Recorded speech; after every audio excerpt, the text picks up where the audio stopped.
Méditation du 24 février, la religion utile. Cherchez et vous trouverez. Matthieu 7, verset 7. Lorsque j'ai commencé mon ministère, la docteure E venait de temps en temps dans la petite église de C. C'était une femme jeune, intelligente et très dynamique. Elle était responsable du service de gériatrie de l'hôpital de la ville. Parmi nos quelques 20 paroissiens, pour la plupart retraités, se trouvait l'énergique veuve d'un militaire actif à l'époque de la dictature, qui mettait tout en œuvre pour évangéliser notre unique visiteur. Pour ce faire, elle l'inondait de littérature apocalyptique, presque toute centrée sur la fin des temps. Conquérant pacifique, événements des derniers jours, Daniel et Apocalypse, etc. Mais notre visiteuse ne semblait pas progresser dans sa vie spirituelle et ne semblait pas apprécier beaucoup ses lectures. Comme c'était une femme très franche et directe, elle me dit un jour: « Écoutez, pasteur, je n'ai pas d'intérêt particulier pour la fin des temps. Je travaille avec des personnes âgées qui ont peu de temps à vivre et dont il faut s'occuper aujourd'hui. J'ai besoin d'une religion qui me soit utile aujourd'hui, qui m'aide à vivre un jour à la fois. Si vous avez quelque chose à m'offrir qui m'aidera à vivre ici et maintenant, allez-y. Si tout ce que vous pouvez m'offrir se situe dans une hypothétique fin du monde ou au-delà, je suis désolé, mais dans ma situation actuelle, cela ne m'intéresse pas. J'ai des priorités plus urgentes. » Elle m'a parlé de son mari, également médecin, qui vivait sous le joug d'une maladie en phase terminale, qui pouvait le tuer à tout moment et pour laquelle les médecins n'avaient aucun espoir. Cette conversation a été comme une révélation qui allait marquer à jamais mon ministère. Même si la liste des études bibliques et des conférences que l'on m'avait enseignées durant mes études commençait toutes par Daniel 2 et d'autres choses du même genre, je me suis rendu compte que j'avais besoin de refonder ma propre religion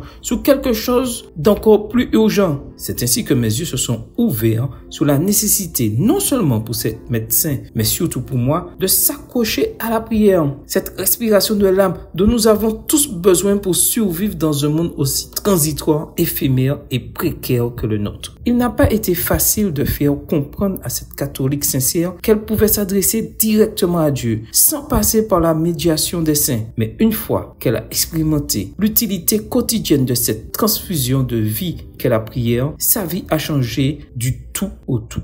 J'étais un jeune pasteur sage et inexpérimenté et Dr. E a été la première personne à qui j'ai apporté le véritable message d'évangélisation. Amen. Bonne journée à vous et que le Seigneur vous bénisse.